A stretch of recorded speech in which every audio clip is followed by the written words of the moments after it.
cocina. Y después vamos a carne para saber exactamente por qué la tecnología de alimentos es algo que nos puede ayudar para nosotros tener una soberanía alimenticia y por qué es importante la Universidad de Puerto Rico y Grupo A.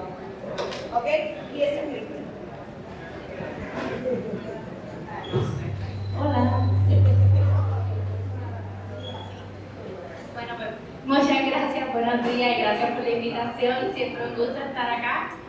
Quizás el contexto de la conversación sería el porqué. El porqué. Ya no explicaste lo que son. Sí, es verdad, el porqué. En el caso de, voy a empezar por Produce. Cuando Produce lo creamos, somos 4 socios y uno de ellos es el chef Martín Lousao. Siempre decimos que Produce tiene varias madres, tiene muchas madres, sí, porque Martín tenía esta idea de que él como chef quería comprar producto local, pero se le hacía bien en un restaurante con mucho volumen, se le hacía bien complicado el poder recibir los productos o muchos productores a la misma vez. Cuando tú tienes los chefs también haciendo todo el prep, o sea, hay un tema de logística bien difícil. Entonces, él quería como ver si se podía crear este tipo de mercado donde los agricultores pudiesen poner lo que tenían disponible y que se les hiciera más fácil a los chefs comprar. Esa era como la idea original. Yo de mi maestría de gestión cultural en la UPI vengo haciendo una investigación de 10 años de cómo se ve el sistema agroalimentario en Puerto Rico. Y tuve la oportunidad de entrevistar a muchos pioneros, que de seguro algunos estén por ahí, pero desde Tara, el Departamento de la Comida y sus cajitas, tuve oportunidad de entrevistar varios chefs, a Natalia, acá de Verde Mesa también, a Gabriel. Yo quería conocer cómo era la gente que de alguna manera estaba involucrada o comprometida a comprar producto local, cómo lo hacían. Dame un segundo. Sí. Les voy a pedir a todos los que están en la periferia si me pueden bajar un poquito la voz porque esto es bien importante y de verdad queremos poder escucharnos. Gracias y perdonen la sinceridad. Y en ese esfuerzo o a través de esa investigación, todo el mundo, particularmente los agricultores, siempre decían, es que necesitamos un mercado, algo que nos conecte con el consumidor, que se nos haga más fácil para nosotros poder dedicarnos a lo que nos gusta hacer, que es producir comida. Entonces, de ahí es que surge de esas dos ideas, cuando nos conocimos finalmente, era como que pues estamos pensando en lo mismo, vamos a no hacer lo mismo por dos vías distintas, nos unimos y así nace Produce.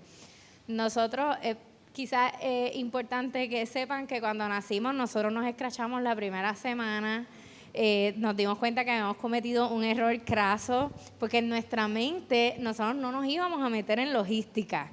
Esto iba a ser como clasificado donde el agricultor iba a poner lo que tenía para vender y el chef iba a ver lo que los agricultores tenían y ellos mismos se iban a hablar, iban a coordinar y se iban a entregar y toda la cosa. Y de repente pasó, ahí fue que nos dimos cuenta y lo tuvimos que apagar, que un chef compró 10 libras de ají dulce a un agricultor en Añasco, un chef en San Juan. Y el agricultor dice, yo no voy a guiar de Añasco a San Juan por 10 libras de ají, eso no va a pasar. Y nosotros, Así que apaga esto, vamos a repensar todo esto. Necesitábamos tener un hub, un sitio donde se pudiese juntar toda esa cosecha y de ahí, logísticamente hablando, hiciera sentido hacer entregas más pequeñas a chefs y restaurantes y que a un agricultor le hiciera sentido tirarse ese viaje de Añasco a Carolina o a Guaynabo, fue cuando empezamos. Y poquito a poco, o sea, esto ha sido un proceso de aprendizaje, de ver qué era lo que funcionaba, qué no, qué era lo que se necesitaba. Y sí, al final se necesitaba logística y terminamos con un negocio de logística. Exacto. Y muchas veces, yo siempre lo traigo, ¿no? Se demoniza al distribuidor y no los distribuidores no son para todo el mundo. Hay tamaños de fincas que merecen venderse directo al consumidor porque ese es el volumen que tú puedes manejar and that's okay. Pero hay otros volúmenes de agricultores que prefieren dedicarse a la producción y muchas veces demonizamos a la distribución, son unos porque se roban, porque whatever, porque quieren X%, por lo que sea. Yo les recuerdo a todas esas personas que hay unos costos de logística, no, enfriar todo esto, porque si una vez llegó esto, hay que mantener un freezer prendido 24/7, una nevera, para que esto se mantenga fresco y la calidad que tú cosechaste se mantenga hasta que le llegue al consumidor. Y eso pues tiene unos costos en este país de energía eléctrica petrolera,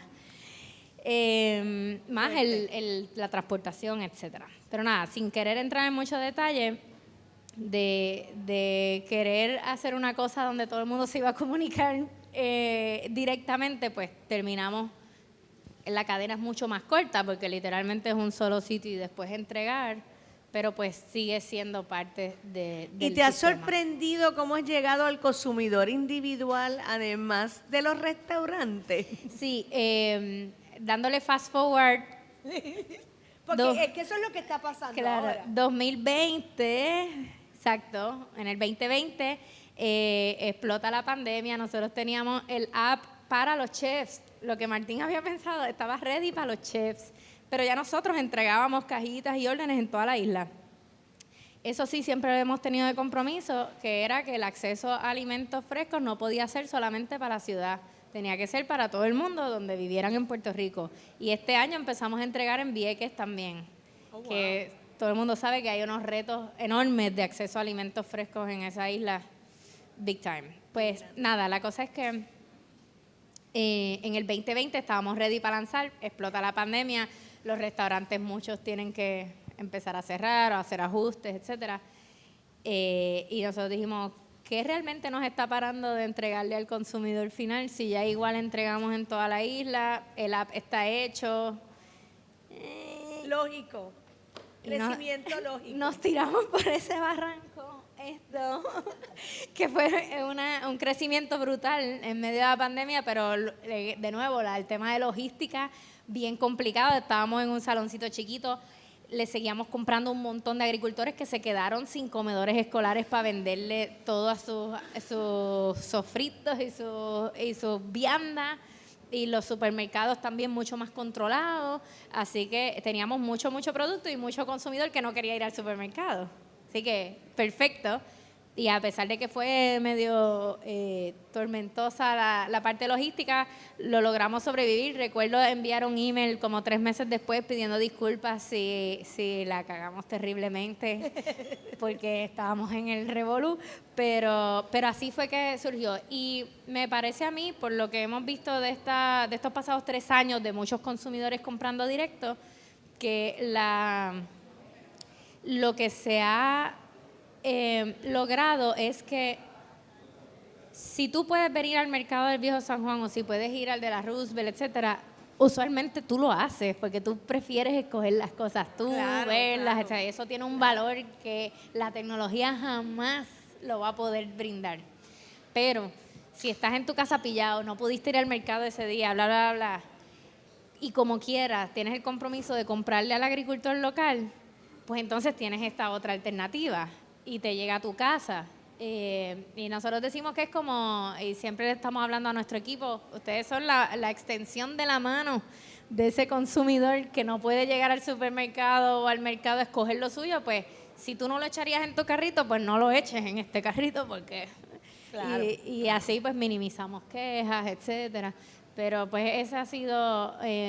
bien cortamente el recorrido de Produce en estos tiempos. Ahorita que estaban hablando aquí cómo llegar al consumidor, ya ustedes están viendo ahí un modelo que está llegando al consumidor ya, ese producto agrícola de la alimentación. Vamos a hablar ahora con Pilar, porque voy ahora con Chef, aunque ella siempre se llama cocinera. Sí. Cuéntanos de Alfajores Chaki. tu camino y el buscar la tradición y los productos. Okay. Hola, me escucho. Buenas tardes ya, buenos días a todos. Pues sí, Alfajores Chasquis. Alfajores Chasquis nace realmente en Nueva York, cuando yo vivía por allá. Yo estuve haciendo un pequeño certificado, un certificado en operación de restaurante. Mi familia, bueno, déjame echarle un poquito para atrás. Mi familia es una familia extremadamente relacionada a la comida, ¿no? La forma de relacionarnos siempre ha sido a través de la comida y de la cocina. Mi madre nos crió así, comiendo del patio, comiendo de las fincas. He tenido ese privilegio, ¿no? Que creo que es un privilegio realmente. Y a lo largo del tiempo, pues siempre me vi queriendo, ¿verdad? Como relacionarme con las personas a través de la comida también. Y sin querer queriendo, ¿verdad? Llegué a Nueva York decidida con que quería, pues, hacer algo. No sabía qué era lo que quería hacer, pero quería hacer algo de cocina. Entonces, en ese trayecto, pues comencé a vender alfajores. Yo soy mitad peruana, mi papá es peruano y mi mamá es boricua. Y pues yo empecé haciendo alfajores porque pensaba que era como un gustito, eso es una galletita peruana bien rica, sí. Que pensé que era algo que no muchas personas conocían y yo dije, coño, tal vez por aquí me puedo ir, ¿verdad?, metiendo y viendo a ver cuál es la reacción de las personas, etcétera. Entonces, estando en Nueva York, fue que realmente me di cuenta de todo lo que compartimos con nuestros hermanos antillanos, caribeños, y de la diáspora africana también. Entonces, ya llegó un momento que yo dije, yo quiero trabajar, pero, o sea, yo quiero trabajar en cocina, pero yo no quiero trabajar en cocina en Nueva York porque ahí no está mi gente y yo veo la necesidad en Puerto Rico de aportar a nuestra economía local. Y la manera en que yo vi que podía aportar, pues era también a través de la comida. Así que yo regresé aquí a Puerto Rico, comencé a vender alfajores, pero poco a poco esa misma ventana que a mí se me abrió de posibilidades en Nueva York, de conocer personas que comían cosas tan similares a nosotros, pero con otros nombres, con tal vez los mismos ingredientes, pero con otra sazón. A mí eso me explotó la cabeza y me hizo como poco a poco ir rebuscando un poquito más, me hizo interesarme un poquito más en por qué comemos lo que comemos, de dónde viene, ¿verdad? Cuál es la historia detrás de todo esto, por qué ya no comemos muchas de las cosas que mi abuelita sí nos preparaba a nosotros cuando éramos chiquitos. Y mucho por la influencia de mi madre, que siempre ha sido cocinera. Ella pues se dedicó a criarnos en la casa, por eso digo que es un privilegio, porque estamos hablando ahorita, no todo el mundo tiene el tiempo de cocinar, especialmente las madres, tal vez una madre soltera no tiene el tiempo de cocinarle a sus hijos. Pero yo sí crecí con ese privilegio de que mi mamá sembraba y nos cocinaba del patio. Entonces yo veía eso como algo que se estaba perdiendo, y pues quise retomarlo. Y pues poco a poco comencé este trayecto que me fue acercando mucho más a lo que es la comida caribeña, precisamente por todo, especialmente la historia, ¿no? Las luchas, la cultura, la cosmovisión, que está intrínsecamente, ¿verdad?, relacionada a lo que consumimos. Y nada, y pues actualmente soy cocinera casera. Digo que soy cocinera porque yo, sí, a pesar de que he trabajado en prácticamente todas las áreas de un restaurante, que es lo que me gusta el servicio, que eso es algo interesante que yo le digo a la gente, a mí me gusta cocinar, yo cocino, me gusta, qué sé yo, pero a mí lo más que me gusta soy yo, lo más que amo es la interacción con las personas, como cuando yo veo que comen y les gusta y lo que dicen y que esto les recuerda a tal, y esas conversaciones es lo más que a mí me gusta. Claro. Entonces llegué a la cocina realmente por convicción en que necesitaba pasar un cambio aquí en Puerto Rico, sí, ¿verdad? Sí, necesitamos lo que hablamos, una soberanía alimentaria, una soberanía nacional, pues era preciso cocinar y contar nuestra historia a través de la comida. Y pues actualmente, como decía, trabajo desde mi taller, no tengo restaurante, cocinera casera porque nunca he sido chef en un restaurante. Y cocino básicamente por intuición, cocino básicamente por lo que yo he aprendido de mi mamá, lo que he aprendido de mi abuela, nunca he ido a una escuela de cocina. O sea, yo prácticamente aprendí los otros días a filetear un pescado. Entonces, hago, pues nada, ese es el trabajo que hago a través de mi cocina. Sí, no sé si se me quedó. Muy bien. Necesitamos esas comunicadoras y quien cuente la historia de la cocina mientras la gente la está disfrutando, porque eso es parte de darle ese fondo y de nosotros hacer lo nuestro.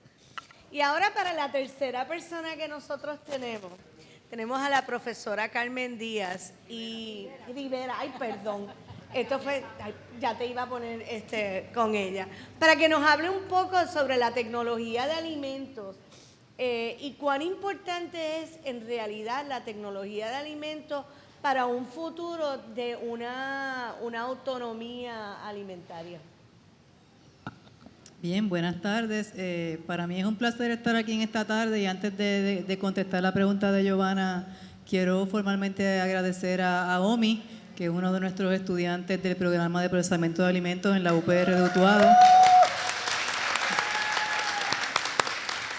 Realmente para mí es sumamente satisfactorio contar con estudiantes como él, que de su propia iniciativa gestó todo esto. Simplemente, profesora, ¿qué usted piensa si hacemos tal cosa? Yo los ojos se me brillaron como cuando uno se enamora, porque dije, wow, con 10 más así en el salón, pues yo sería feliz y Puerto Rico sería un mejor sitio, que eso es lo que estamos pues buscando. hay que ayudarlo a que contagie. Sí, que nos contagie a todos.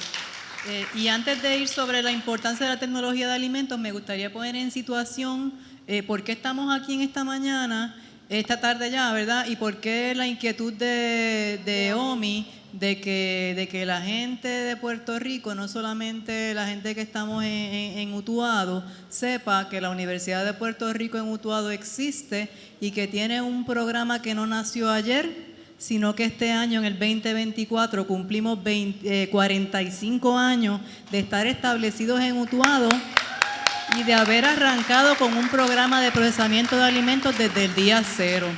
Y es bien importante que ustedes sepan que UPR es la Universidad del Estado y que UPR se compone de 11 recintos y que cada uno de esos recintos tiene una función y una peculiaridad de por qué existimos. Y ustedes pensarán, ahí está Carmen defendiéndose. No, lo que sucede es que muchas veces encontramos, ¿verdad?, que las soluciones de Puerto Rico y de la UPR es cierren Utuado, cuando Utuado está allí porque es una necesidad que nació en el año 77, cuando se legisló para que naciera un recinto en el área de la montaña y que pudiese atender a las personas que le interesaba principalmente estudiar agricultura. Fíjese que hoy hablamos de comida, y sin agricultura no hay comida. No hay comida.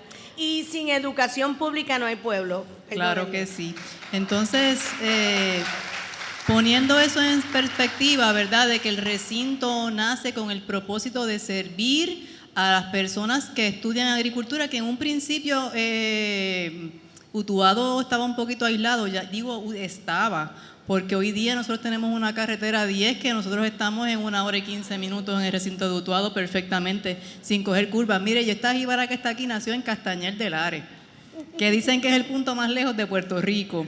O sea, que yo no le tengo miedo a las curvas ni nada. Llevo 8 años trabajando en el recinto como profesora y para mí ha sido un placer conocer el programa, porque cuando llegué allí porque había sacado un doctorado en tecnología de los alimentos y soy maestra de agricultura y trabajaba en el departamento de educación, porque ahorita por aquí dijeron que nosotros no educamos a los estudiantes desde nuestras escuelas y eso no es cierto. Puerto Rico educa a los estudiantes desde las escuelas en agricultura desde el año 1917 y contamos con un programa de educación agrícola en la mayoría de las escuelas de Puerto Rico, que intentamos echarlo para adelante con dificultades porque muchas veces, como decían ustedes ahorita, en la casa nos enseñan a nosotros las cosas y los padres, cuando tú dices clase de agricultura, no quiero matricular el niño ahí. Y luego de ahí, pues entonces tenemos los programas en las universidades, como el que existe en nuestra universidad, y ahí entonces atendemos todo lo que tiene que ver con el procesamiento de alimentos. Y cuando se crea el programa en el año 79, lo que se buscaba era crear tecnólogos que, vamos a ver, que salieran a trabajar a las fábricas de alimentos. ¿verdad?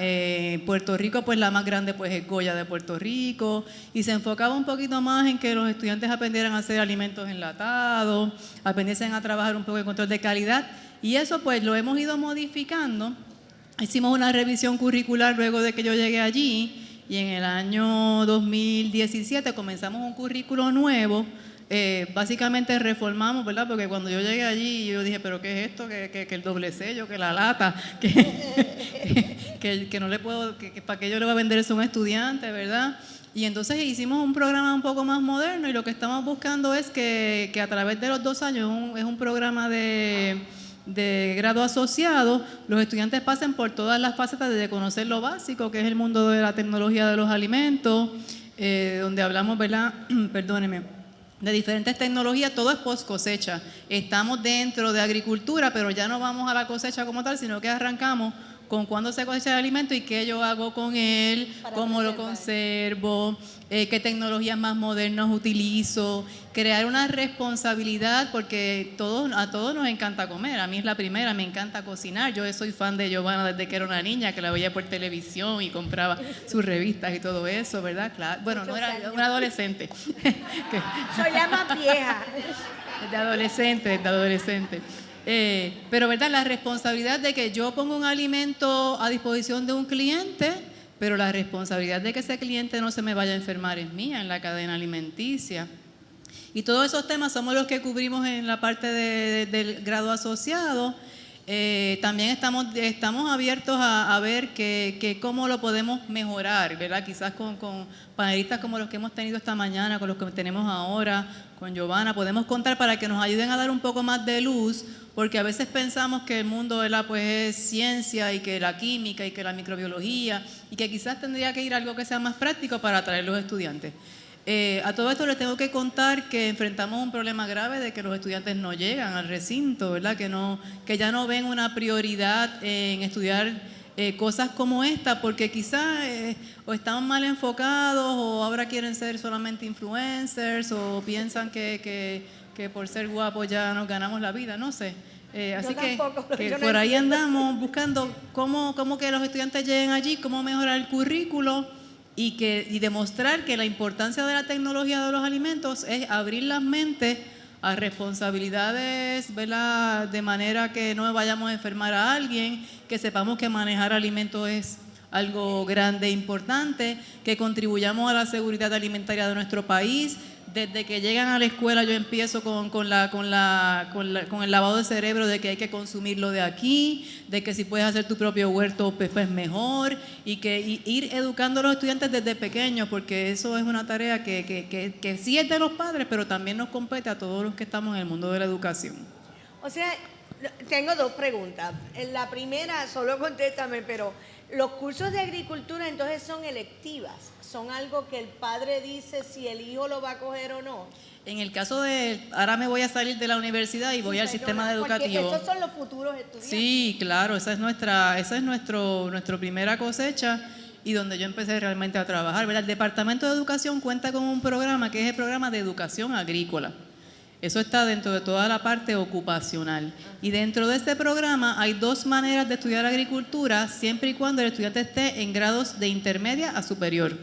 Empezamos a educar desde el 6º grado ahora, sería intermedia, desde el 6º hasta el 8º, y ahí son clases electivas. Entonces entra una electiva, como entra una electiva de teatro, de música, y depende de la escuelita también, pues a veces las escuelas tenemos una electiva y tiene que coger eso el niño. Sí. Pero también están los cursos ocupacionales, que entonces en los cursos ocupacionales se define, ¿verdad?, el niño que va a coger salud animal. En el caso mío, yo empecé un programa en Arecibo en una escuela superior, que es un curso de elaboración en productos lácteos, porque eso era un antojo mío cuando regresé con el doctorado y no encontraba qué hacer.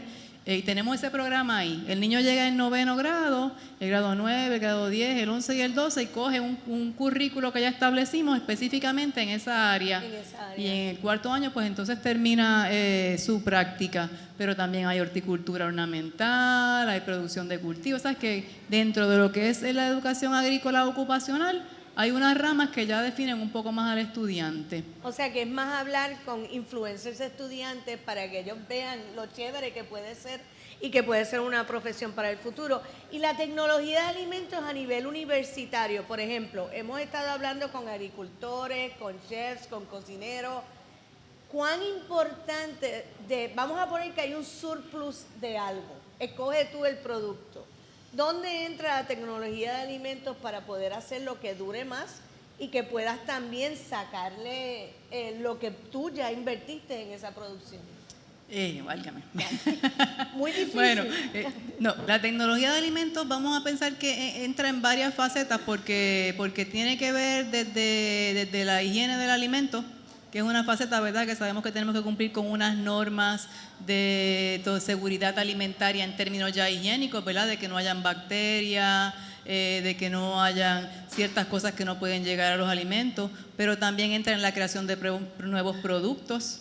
Entra también en las alternativas de cómo vamos a envasar esos productos, ¿verdad? Y también hay otra rama que aquí todos los días yo recibo una llamada o cada un par de semanas gente de la industria pidiendo estudiantes y uno no tiene a quién enviar, ¿verdad? O sea Porque que para colmo no está el mensaje afuera de que es una oportunidad de trabajo.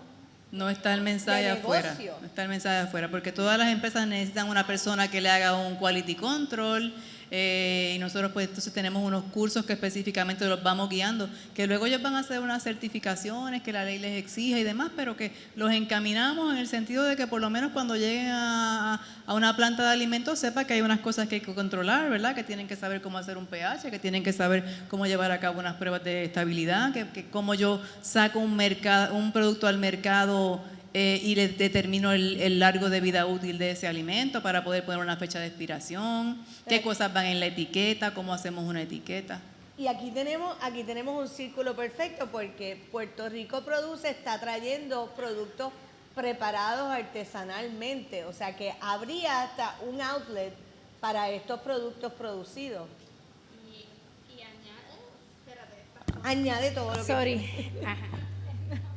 Y añado que, bueno, varios comentarios a lo que decías. Uno, definitivamente tenemos un área de oportunidad enorme en Puerto Rico de procesar alimentos. Estaba en la Estación Experimental Agrícola de Lajas los otros días hablando de cómo muchos agricultores pierden papayas, pierden piña, pierden mango. Sí, claro, este era de frutas específicamente. Y les traje varios ejemplos de todas las libras que se importan en los Costcos de la vida, en los whatever, de las piñas congeladas para las batidas de todo el mundo. Y entonces yo decía, se pierden las piñas, pero entonces, ¿por qué? Porque hay una oportunidad enorme de entonces otro negocio que se crea. Yo te compro la piña que no vende fresca, te la compro, o porque tienes whatever cosa que el mercado no le gusta, esos son otros temas y no vamos a entrar ahí, ¿verdad? Que está rasguñada, que está whatever, pues entonces cojo ese alimento, lo proceso, le quito la parte que no le funciona, toda la demás que le funciona lo convierto en algo congelado, que después se lo vendo a cuanto shop de azaí y de batidas y de cosas hay por ahí, plus el consumidor local también lo usa para su casa y no tiene que ir a Costco a comprar el de Costco de Kirkland. Entonces, pues son oportunidades enormes que hay. Igual en Produce nos pasa mucho que, por no decirle que no al agricultor, se le compra un montón de berenjena o un montón de acerola o un montón de cosas bien locas que después es como que, ¿qué hacemos con esto? Pues nos inventamos pique, nos inventamos salsa, nos inventamos jugo, lo hacemos en pulpas y se venden en pulpas. Un poco al punto que decías, el tema de la conveniencia, por más... Yo siento que el tema de la alimentación es tan complejo y nos podemos ir, es un rabbit hole, no sé cómo decir eso en español, pero o sea, se mezclan tantas cosas porque la comida es cultura, la comida es economía, la comida es política, es medicina, es todo. Y depende de dónde la veas, podemos entonces entrar en, pero procesar alimentos genera más basura, bla, bla, bla. O sea, que nos podemos ir por donde tú quieras, pero dentro de esta línea por la cual estamos, la comida es oportunidad de generación de ingresos para muchas personas que viven en nuestro país.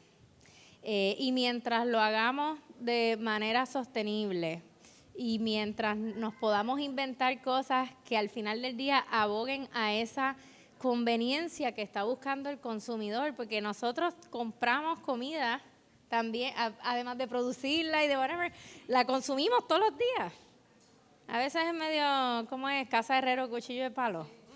Eso, pero en teoría comemos 3 veces al día y también somos consumidores. Y pensemos cuántas veces, a pesar de que apoya lo local, compra whatever, terminamos nosotros resolviendo en cualquier sitio por ahí porque no nos dio tiempo para hacer el proyecto que estamos promocionando de país, ¿verdad?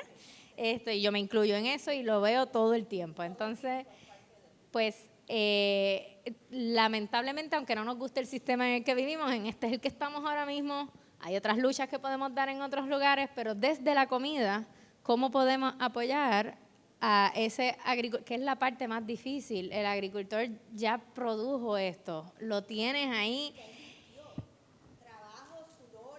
Y lo más correcto, lo más complicado del sistema alimentario es precisamente que es, estoy haciendo tantos papers en inglés que se me está olvidando las palabras en español, perishable goods, ¿no? Esto se daña, tiene una fecha de expiración. Yo no puedo decirle a la comida, que fue lo que pasó en la pandemia, el agricultor que le sembraba el cilantrillo y el recao para los comedores escolares, no puede decirle, ay, Matita, deja de crecer, que cerraron las escuelas. No hay break. Pero la razón por la cual eso pasó es porque nuestro sistema de gobierno está completamente desligado de todo lo que se afecta en un sistema alimentario. Cuando se decidió cerrar las escuelas, nadie pensó en los agricultores. Se pensó en los estudiantes y no, que hay que resolverle y darle los chavos a los papás y whatever. No se pensó en eso, se vino a pensar después. Y después vamos a resolver, pero volvemos a lo mismo, el agricultor no se podía virar a decirle no crezcas más porque no nos van a comprar. Entonces, es una pena porque sí, después más adelante se daban grants y ayudas para los agricultores meses después, pero ¿con qué como hoy? Y además, ¿qué hago con toda esa comida que ya se produjo? Ya está aquí, ya existe. Si vamos a hablar de sistema alimentario, tenemos que verlo como un todo, lo tenemos que ver de manera holística y desde distintos puntos de vista todo el tiempo para situaciones que pasan en el país. Definitivamente, pero todos partimos aquí de la premisa de que una de las cosas que estamos defendiendo más importante es al agricultor. Dentro de cómo llevamos esa agricultura local y nosotros descolonizamos esa materia prima, ese proceso para el consumidor es parte de la conversación que tiene Pilar cuando está sirviendo comida y que tiene también Carmen cuando dice cómo voy a hacer este producto, las oportunidades de negocio dentro de eso mismo. Así que es verdad lo que tú dices y podemos crear un buen balance, pero si nosotros salimos de aquí hoy ya pensando, estos son los puntos que nosotros podemos hacer para ayudar a la agricultura local, vamos a tener más agricultores, más estudiantes de ciencias agrícolas, más negocio y más sustentabilidad propia, que es algo de lo que estamos hablando aquí, es ser soberanos de nuestra propia alimentación, no depender nada más que de afuera. Así que John, ¿alguno de ustedes quiere añadir algo sobre esto para abrirle al público también al conversatorio? Quería decir algo con respecto a, ¿verdad? Cuando se tienen muchas cosechas que no se vende por aquí, oye, etcétera. Y un poquito atarlo con lo que es la descolonización, ¿no?, del paladar, es que pues en Puerto Rico históricamente se ha dado un enfoque especial, a lo que es la madre patria, ¿no?, como dicen, ¿no?, a lo que es la comida española. Tú te fijas, tú vas a muchos restaurantes y aunque sean criollos, puertorriqueños, siempre tienen algún plato español, siempre tienen influencia española, ¿no?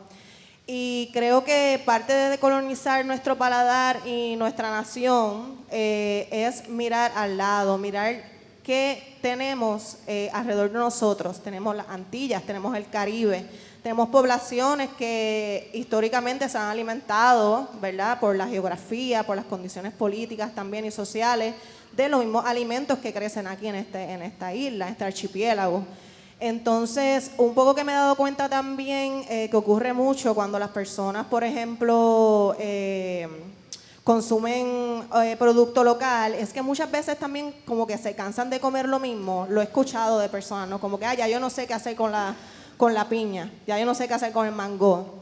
Entonces, si nosotros revisamos nuestra cultura antillana y nuestra herencia afrodiaspórica en Puerto Rico, nos damos cuenta que utilizan los mismos ingredientes para crear preparaciones totalmente diferentes que resuenan diferente a nuestro paladar, ¿no? Entonces, un poco el trabajo que yo hago es eso, es visibilizar esas recetas, ¿verdad?, que posibilitan y abren todo este mundo, ¿verdad?, que aunque está tan cerca a nosotros, desconocemos por las razones que ya hemos mencionado, y nos da la posibilidad de crear platos diferentes e inclusive conectarnos más allá con estos países hermanos y con estas luchas hermanas, ¿no?, que nos conectan.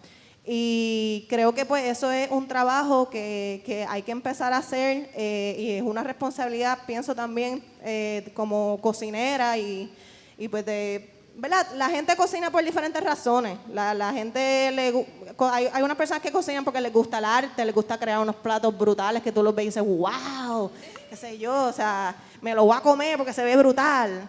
A veces lo pruebas, como que se veía más lindo de lo que sabe, tú sabes. Entonces, pues yo me concentro mucho en eso, ¿no? En que lo más importante es por qué yo escogí servirte esto ahora mismo, el trasfondo histórico, por qué todavía cargamos con todos estos valores, toda esta valorización de la comida. Y aunque no le ponga florecitas al plato para que se vea lindo, cuando tú lo comes y lo pruebas, tú dices, wow, qué rico, esto me conectó con, qué sé yo, me recordó a mi abuelita cuando cocinaba. Y yo he llegado hasta a pensar, ¿verdad?, con este tema del paladar memoria, que constantemente hablamos. Yo pienso que nuestro paladar memoria tiene que ser muy similar al paladar memoria de los pueblos antillanos y los pueblos africanos. Y tenemos que empezar a hacer esas conexiones, tenemos que entender que en realidad es la misma lucha y no sentirnos solos, no enajenarnos y conectarlo a la tierra, ¿no? Como que esto me recuerda a esto porque crece en esta tierra donde yo también crecí. Entonces, al hacer eso, pues uno desarrolla ese orgullo, ¿no? Desarrolla esa necesidad de cuidar nuestra tierra, cuidar a nuestros agricultores, apoyar la economía local. Entonces, pues, eso era mi aporte que quería hacer. Sino la memoria del paladar es un DNA que es muy difícil de romper y es mucho más que mofongo y lechón frito, déjenme decirle, y chicharrón. Es más en el guiso y en ese trabajo, en el sofrito, en un sofrito hecho para cada plato, no un sofrito genérico para todo. Por favor, que se ofende Cruz, sí, donde sea que esté. Algo rápido al sofrito que los otros días leí, bueno, otros días no hace tiempo, pero releí el otro día, es que en África se utiliza una base similar a la de nosotros, se llama ata. Sí. Y que es básicamente ajíes, Y cebolla recao, hierba, machacá. Y en Cataluña se usaba nada más que cebolla, ajo y tomate. Lo que pasa es que la mayoría de las recetas antiguas o recetas de nuestras abuelas tienen un sofrito específico para cada plato. El sofrito mezclado en un osterizer viene a través de Home Economics después de los 50 por una publicidad bien buena que hizo la compañía de Osterizer, que sacó unos panfletos y de repente nuestro sofrito pasó a segundo plano. Y las licuadoras pasaron a ser Osterizer. Osterizer, entonces todo el mundo, ahora yo veo a esta gente cocinando con cebolla picada y después le echan una cucharadita de sofrito. Señor, la cebolla es parte del sofrito. Esto es para mí mind-boggling, o sea, honestamente, perdóname usar el inglés, es que, o sea, yo siempre he tenido esa discusión sobre el sofrito. Así que me perdonan porque eso es como una de esas cosas que yo sigo luchando de que volvamos a tomar nuestro sofrito en las manos. Si ustedes están hablando de descolonizar el paladar, como nosotros estamos viendo el sofrito ahora mismo, es el primer problema serio de coger algo de nosotros y ponerlo en un bloque y decir todo tiene que ser así. Y mira que hay mucha gente haciendo dinero con sofrito. Mira, hay 57 marcas de sofrito en los supermercados. Sí, yo lo no sé, sabía yo eso, lo fue por un veo. estudio. 57. Entonces, si tú compras cebolla, ajo, ají dulce y el pimiento de cocinar, sacas 3 platos, sacas sofrito para la semana y no te gastaste ni la mitad de ese pote. Es simplemente hablar un día sobre esas realidades, de cómo tú te ahorras hasta en tu compra local, pero eso es otro tema, porque sí.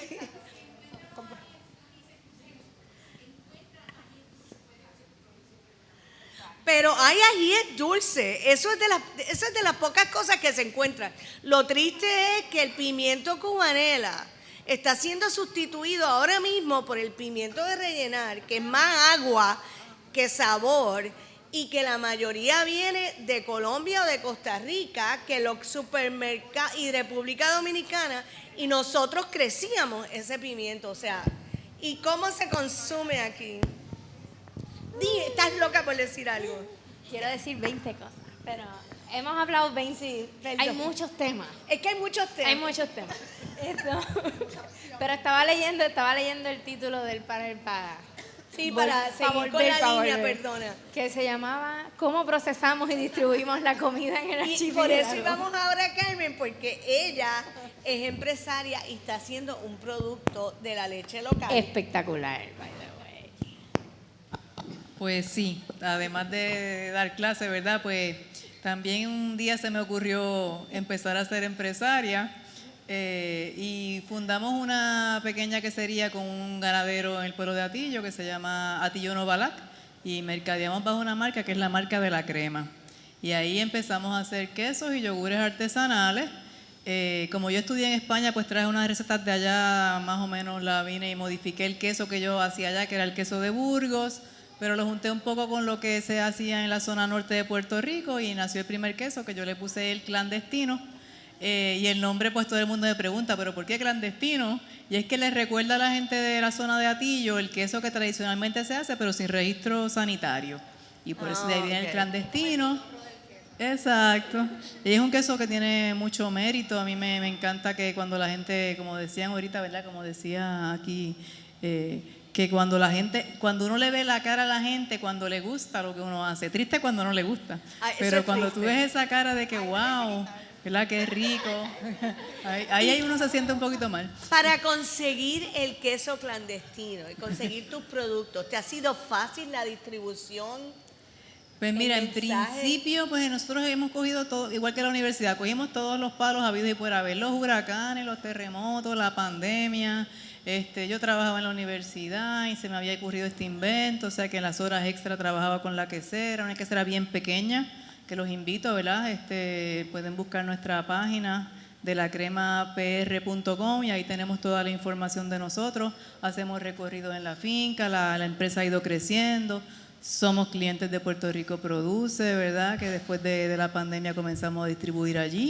Y la gente va y compra allí en la quesera, compra a través de Produce, aquí en el área metropolitana, en diferentes puntos de venta. Y se me ocurrió la locura ¿verdad? Ahorita comentaban lo difícil que es acceder a todas las ayudas del gobierno, pero yo también les tengo que decir que los agricultores, ahora me pongo en el papel de agricultora, ¿verdad? Que los agricultores, y en este caso la quesera es una quesera de socios, pero es una quesera bona fide.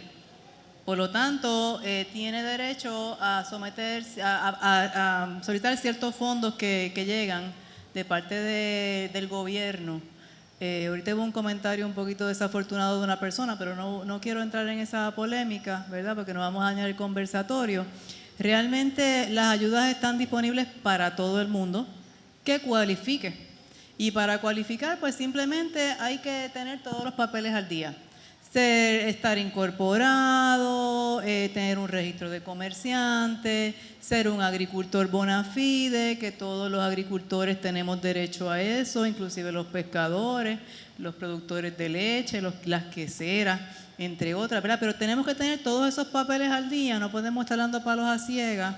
Y entonces, además de eso, lo hablaba ahorita con el pescador, ¿verdad? Aguantar el empujón de que tienes que llenar papeles 1000 veces y que 10,000 veces te van a pedir lo mismo. Y a veces eso es bien cansón, porque tú mandaste hoy las planillas y a los 2 meses te volvieron a pedir las planillas. Y así por el estilo durante 2 años para que al final para que te desembolsen los fondos. Pero lo que hay que hacer es persistente.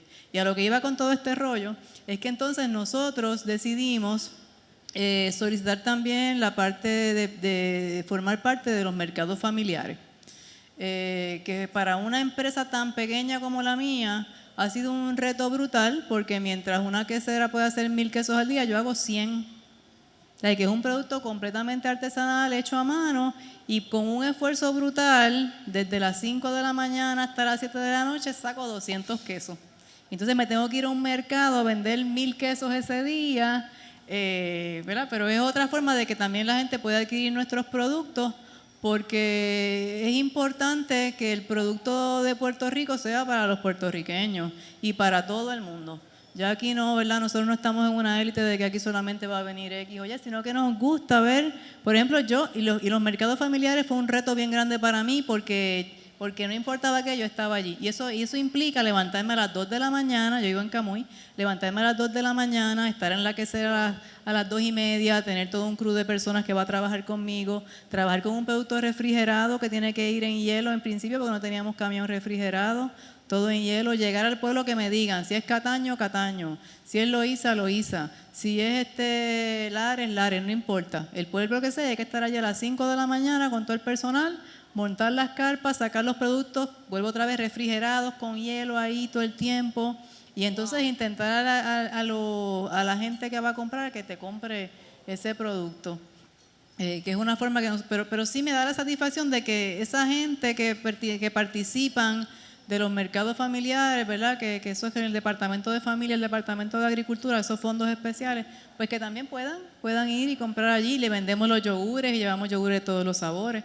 No he hablado de los yogures, pero los yogures son yogures bien artesanales, completamente artesanales, con frutas de verdad. El coco lo hago yo, ahí no dejo ni que las empleadas lo hagan, porque es una receta de mi mamá, que yo la vengo arrastrando de la abuela, y yo soy la que sé hacer ese coco. Al final me toca ceder un poco, porque cuando eres empresario, y me imagino que le pasará aquí también a mis colegas, las que trabajan en la cocina, pues uno tiene unos secretos de uno de cocina, pero ya no damos para tanto, ¿verdad? Que yo siempre voy. Si uno quiere crecer, pues tiene que seguir adelante. Pues vamos entonces ahora a dar la oportunidad al público para que pregunten a cualquiera de los panelistas sobre lo que hemos estado hablando. Y ahora se han quedado callados.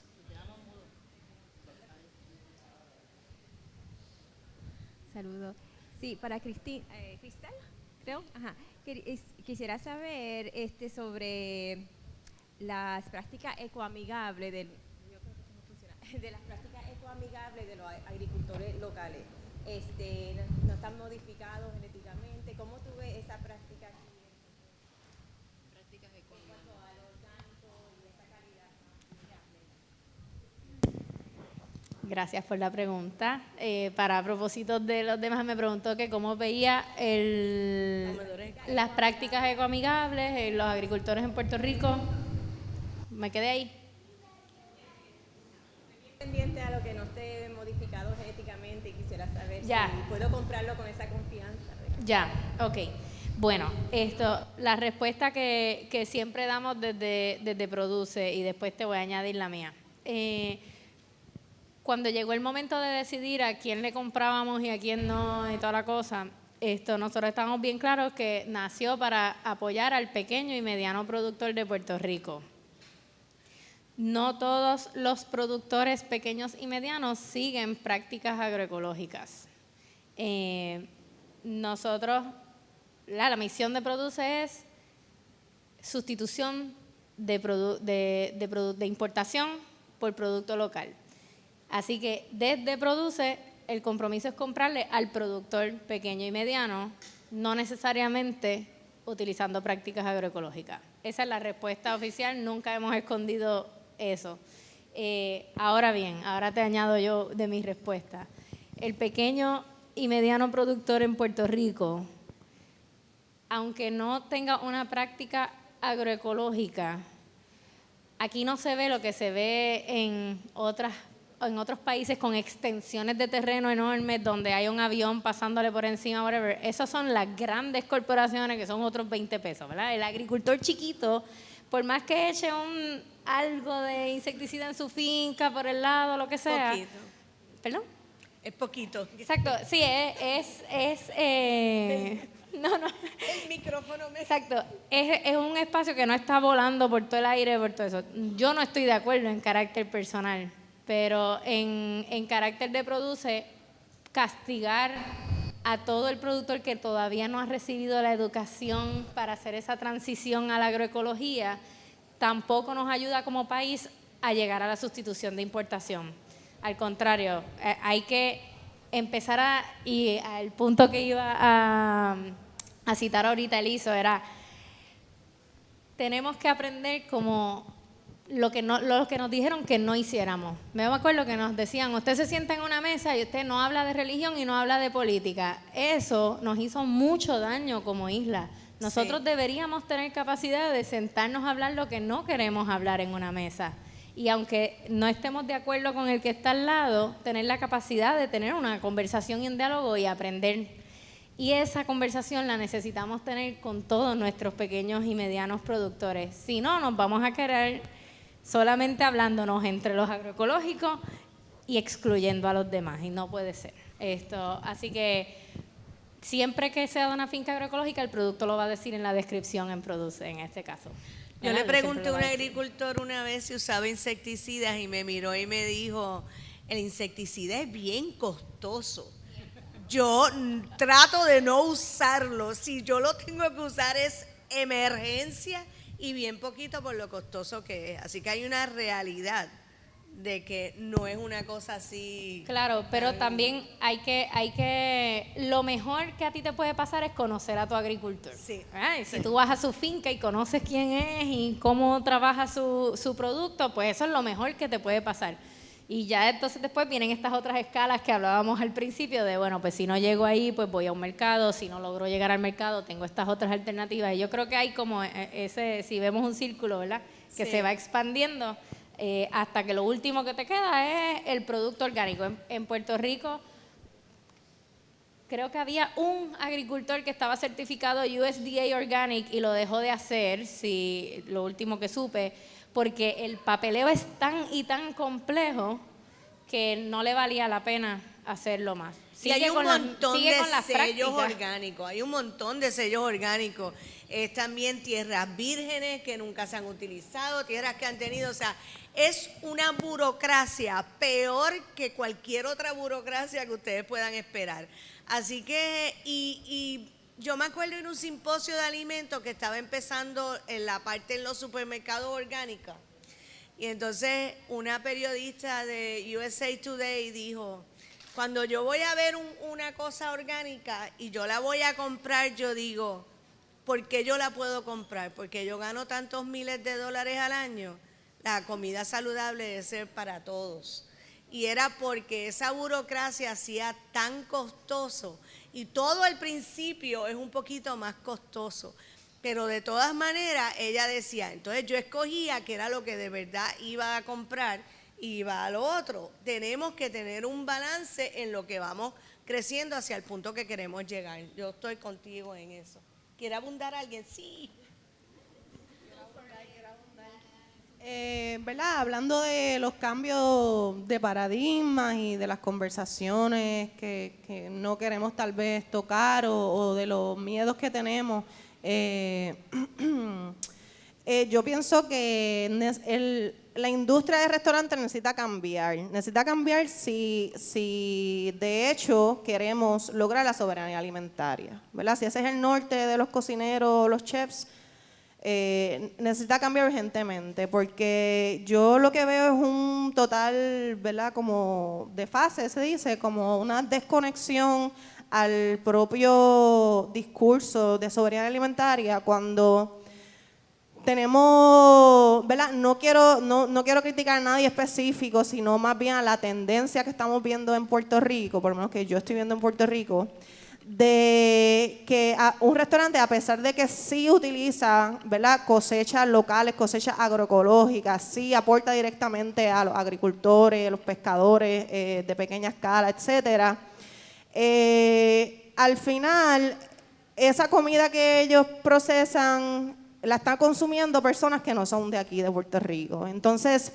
yo creo que yo como cocinera tengo la responsabilidad de salirme de la cuadrícula, salirme del cajón y pensar en maneras en las que yo pueda, con todos los retos que existen, ¿verdad?, en cuanto a la accesibilidad y los costos de los alimentos, ofrecer un menú o ofrecer un espacio, una experiencia dentro del contexto específico donde me quiera establecer. Es decir, en vez de, por ejemplo, hacer mi restaurante en un espacio con una renta brutal, como el Viejo San Juan, por ejemplo, donde yo sé que automáticamente al pagar una renta mayor, automáticamente voy a tener que subir esos precios, pues tal vez buscar espacios alternos. Y una práctica que yo, ¿verdad?, he desarrollado con el tiempo ha sido, ok, vamos a decir que me voy a localizar en el casco urbano de Bayamón. ¿Quiénes son las personas que habitan en el casco urbano de Bayamón? Son la mayoría viejitos, son la mayoría estudiantes. ¿Cuál es el poder adquisitivo de estas personas? ¿Qué realmente necesitan? ¿Necesitan una picadera, un cafecito para salir corriendo a la clase? ¿Necesitan un espacio donde puedan buscar huevitos del país y cosechas locales porque no tienen acceso tal vez a un carro para ir a un supermercado? Y entonces, la persona que, ¿verdad?, que escoja tener un restaurante, pienso yo que en el contexto donde estamos ahora mismo, que es crucial, ¿verdad?, la lucha y el cambio de visión y de mentalidad, tenemos que cuestionar nuestras cosas y realmente pensar a dónde queremos llegar con nuestra comida, a quiénes realmente queremos alimentar. Bueno, en la industria de restaurantes, y ahí, perdona que me meta porque es la industria que he dedicado toda mi vida, hay otras cosas importantes en los factores de ello. Muchos restaurantes y muchos dueños de restaurantes empezaron en lugares con rentas bien bajas. No hicieron más que arreglar los lugares, lo limpiaron, lo pintaron, lo arreglaron y vino el dueño del lugar, le subió la renta al triple y entonces se tiene que mudar o tiene que subir los precios. Es una industria que mucha gente piensa que el dueño del restaurante, el chef, se gana un montón de dinero y eso es a chavo. Es a chavo. Los dueños de restaurantes no ganan lo que ustedes piensan. El dueño del local gana más y el que le tramitó el permiso y la patente gana el triple. O sea, estoy siendo bien honesta. Entiendo lo que estás diciendo. Van a ir al casco urbano de Bayamón, van a subir los precios de la renta y en 10 años vamos a ver a esos que empezaron allí a tener que moverse. También hay dos clases de restaurantes. El que suple a los que viven en el área y nosotros, una de nuestras industrias es el turismo y hay otras cosas donde hay unos lugares específicos donde tú apelas al turismo. Yo estoy contigo, todos están sirviendo exactamente lo mismo y muchas veces no es ni cosas locales, pero quería dar eso porque es un poquito más complicado en eso porque ellos viven. Igual que el agricultor vive de su cosecha, el dueño de un restaurante vive y está tratando de subirle el sueldo a sus empleados y de hacerlo más factible. Claro, no, definitivamente. Y por eso nuevamente lo que quise decir también, ¿no? Hay diferentes maneras de hacerlo. Hay, o sea, el que es chef y el que es dueño de restaurante lo es por una razón específica, ¿verdad? Y sabiendo, ¿verdad?, que las ganancias van a ser mínimas, pues estamos ahí todavía, ¿verdad? Pero por eso mismo, y cogiendo ejemplo tal vez de otros países como en el Perú, que por ejemplo son muy populares los espacios como las fonditas, que vemos que algo que aquí cada vez son menos las fondas, donde el comensal común son las personas que trabajan alrededor, pero que también vienen turistas de afuera a querer comer esa comida. No, o sea, los turistas no solamente vienen a querer comer en un restaurante 5 estrellas, también hay personas que sí quieren experimentar una comida más tradicional, más simple, más sencilla, aunque las porciones aunque sea un guiso.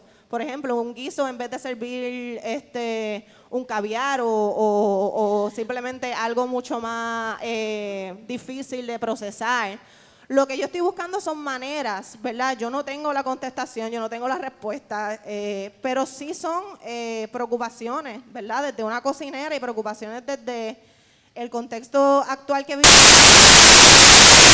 Ecológica está llegando por otras formas, ¿no? Tenemos las canastas básicas de Josco Bravo, tenemos a Produce, que las personas de aquí consumen y lo compran, pero en la industria del restaurante creo que hay como están como los restaurantes más caros y entonces las fonditas como que cada vez hay menos. Y entonces ver la forma, ¿verdad?, en que podemos tal vez contrarrestar los precios, no gastar tanto en algún lugar para tal vez enfocarlo en otras cosas, ¿me entiendes? Entonces, Yo estoy contigo, pero la desaparición de las fondas tiene también que ver porque el precio de los alimentos y lo que se está sirviendo en la fonda no está hecho como tú estás hablando, o sea, está hecho con una caja de sobrecitos y Giovanna. o sea, si empezamos en eso es otro, pero entonces tendríamos que hablar de turismo, de publicidad, o sea, los movimientos empiezan escogiendo algo y Zuley, tú estás loca por hablar.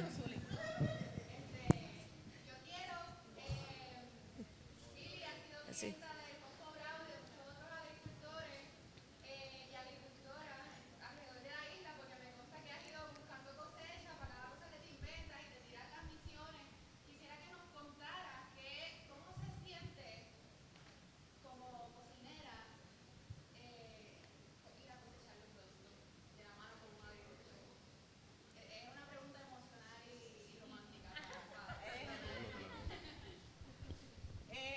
Bueno, pues imagínate, es hermoso poder ver, ¿verdad? Poder sacarlo de la tierra como tal. Qué sé yo, es que es una experiencia que es difícil de poner con palabras. Yo creo que lo más que me gusta de ese proceso es como compartir con los agricultores como tal, como preguntarles a ustedes, verlos en la faena, ver lo que están haciendo, contarnos qué pasó con esa, ¿verdad?, con ese fruto, esa cosecha anteriormente. Y yo creo que eso es lo más importante para mí, por lo menos, es esa interacción de comprender, ¿verdad?, cuál es el trabajo, verlo, ver que ustedes están ahí fajados haciendo esto, pues creo que es lo más bonito y también, ¿no?, ese poder de tú agarrarlo, olerlo, como que sentirlo. Es todo como una experiencia bien Holística. así como bien sensual también. Es como algo bien bello que así de todos tus sentidos y por eso lo hago. Muchas veces me tiro a un montón de lugares súper lejos y precisamente buscando esa experiencia. Cristal, tú querías decir algo. Sí. Antes voy contigo seguida. Quería comentar al punto de que mencionaba antes. Después de la pandemia, los alimentos en Puerto Rico se pusieron 23% más caros que el año anterior. Y los salarios en Puerto Rico son 67% más bajos que en Estados Unidos. Tenemos ese contexto donde... Menos en la industria. Bueno, en la industria, olvídate. Sí. Pero a lo que voy con eso es que alimentarse bien cuesta caro si queremos que el agricultor tenga un salario digno, si queremos que todo el mundo, ¿verdad?, en la cadena, si le seguimos pagando bien a todo el mundo, hasta el cocinero, pues va a salir bien caro vender esa comida. ¿Por qué eso pasa? Es sistémico, es otro tema para otro día. Pero muchos gastos alternos.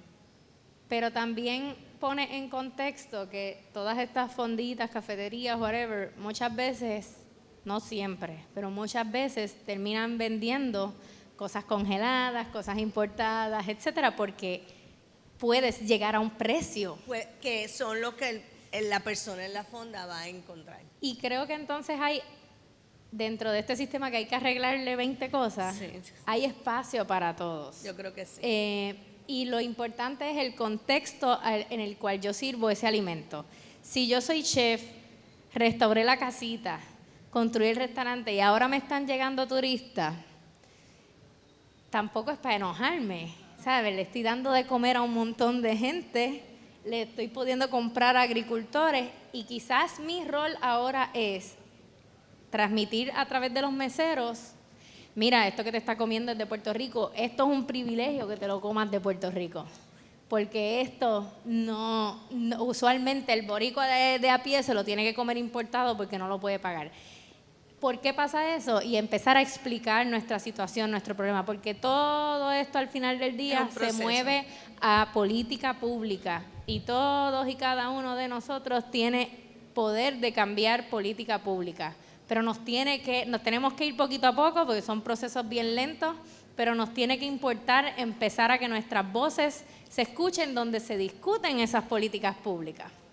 Vuelvo a repetir, es año de elecciones. Tenemos la voz aquí.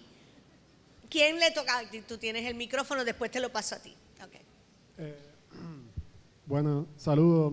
Mi nombre es José Pomales, Joey, soy del agricultor del pueblo de Utuado. Y vengo hasta acá, ¿verdad? Como agricultor, ¿verdad? El tema de la comida como cultura, la agricultura pudiéramos decir que es la primera cultura que heredamos, ¿verdad? Por eso dejamos de colectar y empezamos a hacer agricultura. Y un problema, ¿verdad? Se hablaba que hay muchos problemas en el sistema, ¿verdad? Que vivimos, pero uno de los principales problemas a resolver para alcanzar la tan añorada soberanía alimentaria es democratizar el sistema agroalimentario, ¿verdad? No podemos hablar de mucho romanticismo, la agricultura, que los restaurantes están en su mejor momento en el país cuando los agricultores cobran bien poco por su trabajo, por su sudor, y cuando hay unas prácticas, ¿verdad?, de especulación y prácticas un poco usureras con el costo del producto agrícola. Y esa es mi preocupación, ¿verdad?, porque los agricultores vivimos casi todo el tiempo en números negativos, en mera precariedad. Hacemos la agricultura más allá de ¿verdad?, un acto de fe y de voluntad. Y ¿verdad?, es un poco utópico pensar que vamos a tener lograr alcanzar una soberanía alimentaria sin primero atender la parte de democratizar el sistema agroalimentario, que básicamente es darle participación democrática a los actores o a los principales actores, ¿verdad?, que son los que hacen la cultura del agro posible, ¿verdad? Y aquí un poco hay que tocar la parte de la distribución, ¿verdad? Sabemos que muchos agricultores con los que tengo el placer de hablar, compañeros de la región, venden a muchas de estas compañías distribuidoras y duele hablar, porque es mi caso, pero escucharlo a otras personas decir la finca no da. Hay que salir a trabajar a veces a otras fincas o hacer otros trabajos. Esa es la realidad del pequeño agricultor en Puerto Rico. No del agroempresario que tiene para servirse, ¿verdad?, y contratar una empleomanía brutal. Estamos hablando de la pequeña y mediana agricultura, que es la que alimenta el mundo y la que la ha alimentado por mucho tiempo, y con el cambio climático la que la va a seguir alimentando, porque muchas de estas compañías con los retos, o sea, algo que a mí me gusta establecer la línea entre un agricultor y un agroempresario, es que el agroempresario, si mañana le va mal, puede ir a vender teléfonos o montar un dealer de carro. El agricultor va a estar ahí en la línea de fuego no matter what. Eso es así, o sea, y eso ha sido así por siempre. Y entonces, como la industria del café es muy lucrativa, pero al colector se le paga una miseria. Entonces, no hay un desfase en todo el sistema agroalimentario, y en estos espacios es que se puede crear fricción y realmente buscar solución para esto. Una pregunta, si tú tienes un cultivo que no te salió perfecto, ¿qué tú haces con ese cultivo? Los chefs están comprándolo al mismo precio y diciendo, bueno, no lo puedo presentar en pedazos, pero puedo hacer sopa. En mi caso, yo conservo, yo elaboro. Okay. Soy un agricultor agroecológico, tengo otras prácticas, ¿verdad? Ahorita hablamos de la papaya, de hacer un negocio, porque a lo mejor le enseñamos a esos agricultores a hacer una cooperativa de trabajadores y que ellos puedan elaborar y no regalar su trabajo. Claro. Ese es mi, ¿verdad?, mi yo sé que, ¿verdad? Puede sonar conflictivo, pero es la realidad. O sea, pasamos mucho trabajo desde plagas indeseadas, el cambio climático es una realidad que nos está susurrando al oído. Y así, y la pesca igual, ¿verdad? Estoy en Utuado, pero soy natural de Vega Baja, conozco muy bien Sibuco y sé el reto que es diario. Y si la agricultura alimenta, ¿verdad?, el mundo, pues los agricultores debemos estar en esa participación democrática y en la toma de decisiones dentro del sistema y no ser unos meros actores, ¿verdad?, que estamos ahí, se puede disponer de nosotros. Y después de esta iniciativa, ¿qué tú sugieres como una solución? Bueno, ¿Una reunión, una unión entre agricultores? Soluciones hay muchas, ¿verdad?, en el movimiento agroecológico y con otros agricultores que no necesariamente son agroecológicos. Soluciones yo tengo varias, pero las estoy discutiendo con agricultores, ¿verdad? Porque creo que el problema de los agricultores va a venir de la organización de los agricultores. Y entonces nosotros como manufactureros en cierta forma de los alimentos deberíamos también buscar un consenso en los chefs y en los cocineros para reunirnos con ustedes porque es give and take. Claro, definitivo y no solamente, ¿verdad? Es con la comunidad, ¿verdad? Asumir este reto de establecer las relaciones entre alimentación, producción y ambiente. Porque aquí el ambiente no se está tocando y la realidad es que cada vez con el paso del tiempo la producción va a ser más cuesta arriba. Los cambios en patrones de precipitación están cambiando y así por el estilo podemos estar hablando, ¿verdad? Mucho rato. Y bueno, nada, ese era mi aporte. Gracias, ¿sabes?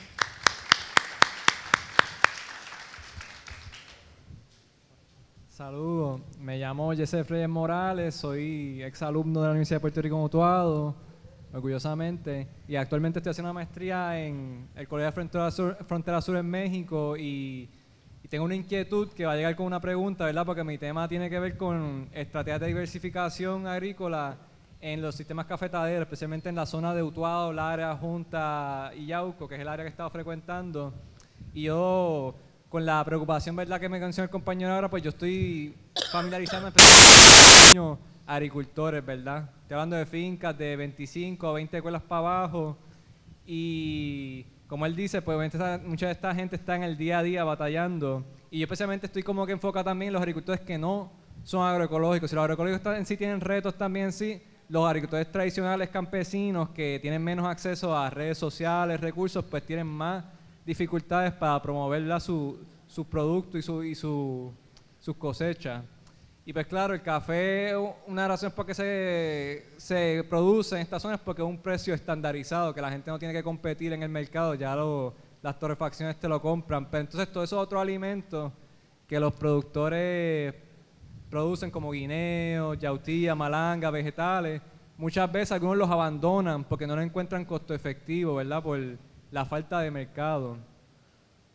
Es decir, como que están en un mercado, ¿verdad?, libre, que todo tiene que competir, el que tiene ya el contacto con los supermercados o los mercados familiares, puede ser el que sale ganando, pero el otro pues no recibe como una remuneración justa por esas cosechas y como me dicen por ahí, pues prefiero que se pierdan o por lo menos las consumimos nosotros mismos. Muchos de esos cultivos se quedan como cultivos de autoconsumo y entonces si estamos hablando de sobrealimentar y tenemos que incrementar la alimentación, ¿verdad?, local, pues ¿cómo podemos hacer, verdad? Yo sé que Produce, por ejemplo, está intentando, como mencioné ahorita, como que acopiar muchas de estas cosechas sin discriminar si son 100% ecológicos o no, porque, ¿verdad?, no podemos entrar en ese tipo de elitismo. Sabemos que muchas de estas gentes tienen otro tipo de peso social y para mí muchos de estos agricultores y agricultoras son agroecológicas en otros valores, aunque no sean 100% ecológicos, pero hablando así de las tradiciones, la diversificación, el procesamiento, cómo la familia toma parte, ¿verdad? En que si el hombre a veces es el que está más en las tareas fuertes, pero la mujer está procesando, haciendo pastel y cuánto producto viene de la finca y los hijos también colaborando. Entonces, ¿cómo podemos fortalecer o crear más redes de lo que ustedes están haciendo para también rescatar estos productos de muchos de estos agricultores que conozco en esa zona que no están conectados, ¿verdad?, con estos proyectos y, ¿verdad?, siendo un poco crítico también que intentamos recorrer todo el archipiélago, pero a veces los esfuerzos se quedan un poco más metrocentralizados, ¿verdad?, en los municipios aledaños que son más cercanos al área metropolitana, ¿verdad?, que son las fincas más accesibles, pero en toda esta zona de la cordillera central pues hay mucha comida que se está perdiendo. Bueno, Eso es, Puerto Rico Produce está trabajando en eso, pero yo no, esto no es por vieja, sí es por vieja, pero yo vi como aquí nosotros perdimos muchas siembras de China, puertorriqueña y de chironja, porque ninguno de los supermercados quería comprar la producción porque era muy costosa, pero de una china tú sacabas un jugo de China y el que venía de Florida era medio juguito y tal vez la parte de abajo. Traigo esto a colación porque en ese entonces nosotros tratamos de trabajar legislación para que todos los hoteles subsidiados por el gobierno tuvieran que comprar toda la fruta y todo el producto local. Eso no llegó a nada y vuelvo a decir, es año de elecciones. Esta es política pública que nosotros tenemos que cambiar. Eso no debe pasar. Y aquí hay un montón de cosas y un montón de outlets como hoteles y restaurantes y cadenas grandes que tienen subsidios federales o subsidios estatales que no consumen lo que nosotros producimos. Y eso es un no total. Y ese es el tipo de cosas que nosotros tenemos que traer a nuestros legisladores para que legislen bien sobre lo que de verdad va a beneficiar a Puerto Rico. Cristal, tú estás loca por decir algo. No, estoy a tu punto y gracias por traerlo. Dentro del mayor esfuerzo y como siempre decimos, necesito más consumidores para poder comprarle a más agricultores, ¿verdad? Ahí estamos, en esa lucha que para conseguir más consumidores hay que tener dinero para marketing. Todo esto, estás compitiendo con marcas que llevan años diciéndole al consumidor dónde comprar. Entonces, es una pena tú ir a un supermercado local y que las cosas no sean de aquí, honestamente. Que tú vayas al área de frutas y no haya nada de aquí, se cae de la mata. Pero todo esto muere o empieza por cambios en política pública. Y lo recalcamos, y créanme, yo me fui a estudiar política pública en NYU porque no la entendía. Y después que cogí la primera clase fue como, diache, yo no sé si esto es para mí, porque es bien lento, son procesos bien lentos y a mí me gusta hacer cosas y verlas pasar rápido. Pero no podemos cogerle miedo a ser parte de esos cambios. Por otro lado, después podemos hablar aparte para ver cómo se pueden comprar esas cosechas, pero yo recuerdo un agricultor de Calley, casi Guayama, que tenía una fruta, garcinia, que eso casi ni se ve ni se encuentra, y nos las ofreció. Mira, es que yo tengo un palo allí de unas garcinias que eso nadie lo quiere, yo las dejo perder allí en el palo. Y yo, vamos, dámela.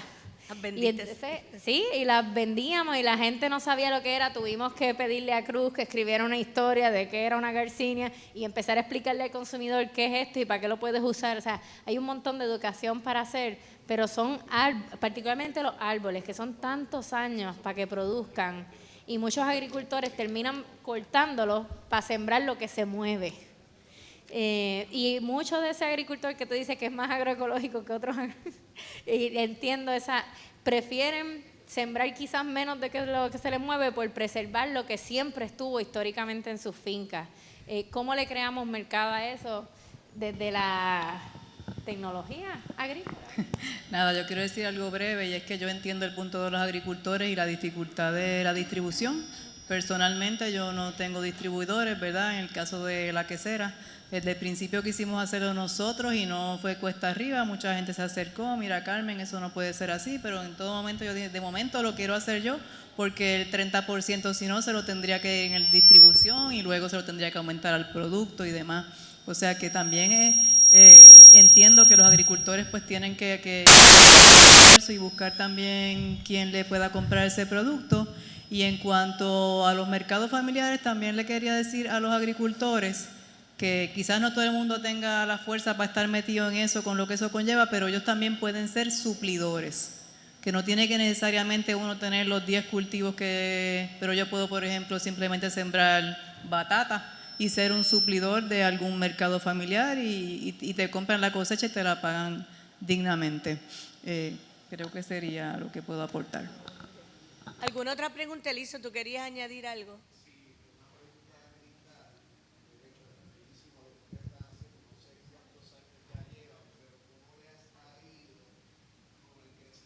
De nuevas microempresas, incluso con la pesca en Puerto Rico, que veo que no sé si ha sido por temporada, si han apoyado a la pesca, pero qué retos o qué cosas has visto que no ha sido como consistente a la hora de tú buscar ese producto local en cuanto a la pesca se refiere, por ejemplo. En el caso de la pesca, el reto más grande es cuando, y ahí vamos a procesamiento,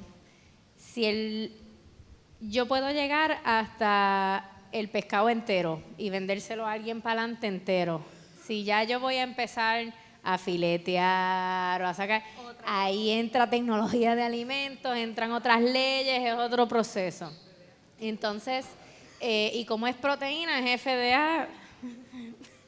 Entonces, ahí lo hemos hecho en la medida que es posible. También nos gusta pagar cash al momento al pescador. Eso también es un reto, ¿verdad?, enorme, pero entendemos por qué hay que hacerlo.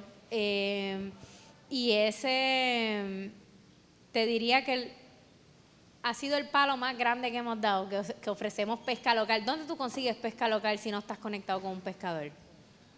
En ningún sitio. Es que es imposible, en un supermercado no hay. Entonces, los chefs procuran mucho la pesca local. Obviamente, la calidad del producto es del cielo al mar, del cielo al mar, para usarlo así. Pero es el que lo puede comprar entero. Yo te diría que una oportunidad enorme es desarrollar un procesamiento de pesca que cumpla con todas las leyes y restricciones y whatever, que se nos facilite poder vender el filete que entonces consume el consumidor en la casa, o las rueditas, o sea, es darle ese valor añadido. Y quizás esto es una oportunidad, como decía el compañero, para cooperativas de los mismos pescadores, que sus mismas familias después, como ya tienen todas las licencias y eso, ustedes tienen el área de las villas pesqueras muchas veces para construir este salón que entonces cumpla con la ley y nos puedan vender los filetes, nos puedan vender las ruedas. Eso es una gran oportunidad para poder llegar al consumidor directo. Pero ¿Alguien más tiene una pregunta? Yo voy a tirar una pregunta. Si alguien se quiere asesorar con la tecnología de alimentos en la universidad, ¿qué oportunidades puede hacer? O sea, ¿puede llevar ellos esto como un proyecto para la clase de tecnología de alimentos y hacer como una pequeña incubadora dentro de tus mismos estudiantes? Sí, mira, nosotros ahí en el programa, ¿verdad?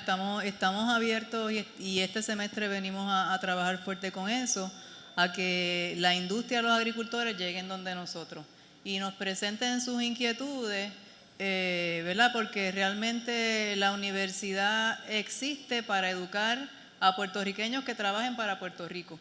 Y lo que nos interesa es que llegasen las empresas y nos dijesen, mira, necesitamos un refuerzo en cómo yo puedo montar una pescadería o qué paso yo tengo que hacer para vender este producto envasado o qué necesito para el etiquetado, y que desde el punto de vista docente nosotros tenemos espacio para que lleguen hasta donde nosotros, ¿verdad? Mi correo electrónico, si lo quieren anotar, ¿verdad?, es carmen.rivera31@upr.edu, y consultamos y hacemos cita y podemos reunirnos con las personas que necesiten nuestra ayuda y crear hasta puntos de colaboración entre la empresa y nosotros los docentes, que eso realmente es una de las cosas que estamos luchando porque lo podamos hacer y porque también nuestros estudiantes tengan sitios donde puedan hacer prácticas y donde podamos colaborar de mano con los productores y la universidad. Mi correo es carmen.rivera31@upr.edu.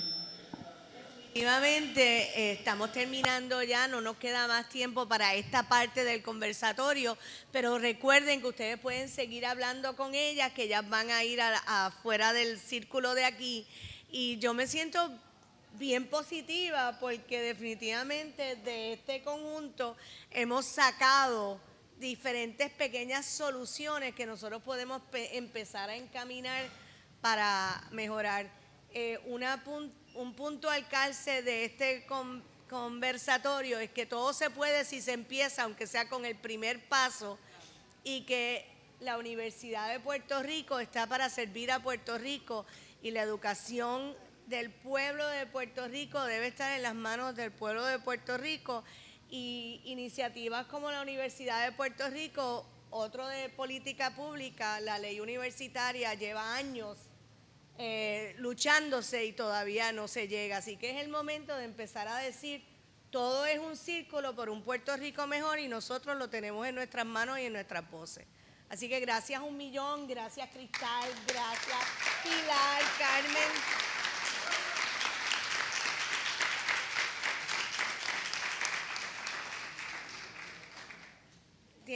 Si quieren seguir hablando, me dieron 5 minutos más. Ah, ok, tienen 5 minutos de break ahora.